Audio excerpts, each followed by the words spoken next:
Welcome to my channel. Today we will be talking about what documents are required to set up a NorthOne account. Setting up a NorthOne account is a straightforward process, but the required documents vary depending on your business type. NorthOne is designed for US-based businesses, so you will need to have a valid physical US address and a US phone number. All business owners must also have a valid Social Security number. For sole proprietorships, you'll need your Social Security number, a valid US phone number, and both your home and business addresses. If you are operating under a different name, a Doing Business As or DBA document may also be required. If you are a corporation or partnership, you will need to provide your Employer Identification Number, or EIN, in addition to the Social Security numbers for all business owners.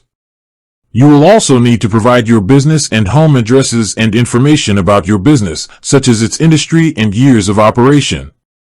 In some cases, NorthOne may ask for additional documents to verify your business and personal identity.